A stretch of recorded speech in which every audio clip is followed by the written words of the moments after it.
Now I want to kind of transition and let's go from 64 to maybe 85. Or when would you say gangbanging really came? Okay. I don't speak on gang banging. Right.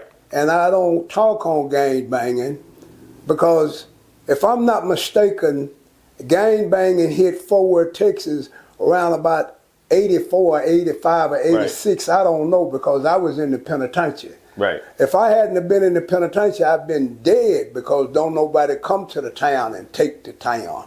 And Crips and Bloods come and took our little brothers and made our little brothers divide against one another. And I don't speak on gang banging because I wasn't around in the area doing gang banging. I was in the federal penitentiary. Right. I'm just more so asking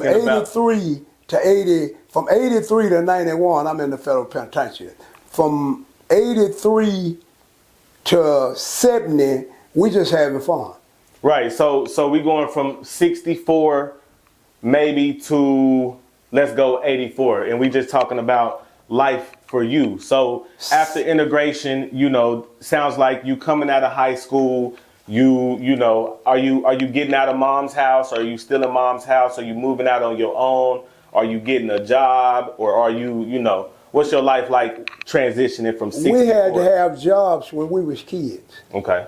We had to go to my first job. I made 56 cents an hour working at White's Cafeteria, working in the dish room. Right. We had to have jobs when we were little boys because mamas didn't have that much, daddies didn't have that much.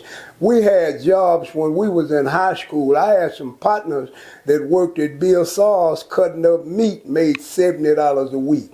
I had some partners that was sacking groceries, made $25 a week. Right. We had to wash cars and everything. We had to change tires. We had to work. We come from the working area. We had to pick, some had to pick cotton. You didn't go to school. You get your education later on. You had to go to work and help mama because mama didn't have nothing. So we didn't really get a chance to be little boys. We had to be like daddy. Daddies took us to work with them and taught us how to work. So we didn't get a chance to lay around the house like the little boys laying around the house now. Right, okay.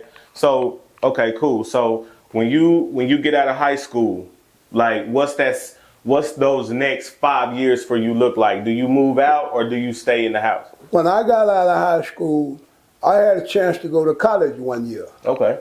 So this is in 64, 65. I had a chance to go to college. So when I went to college and I come back from college that summer, I don't get no job during the summer. When school time come, I don't go back to school. So one Sunday I walked in the house and I said, Mama, give me $20. She said, if you don't get your sorry ass out of my motherfucking face, I'll slap the shit at you. You ain't going to school, neither have you got a job.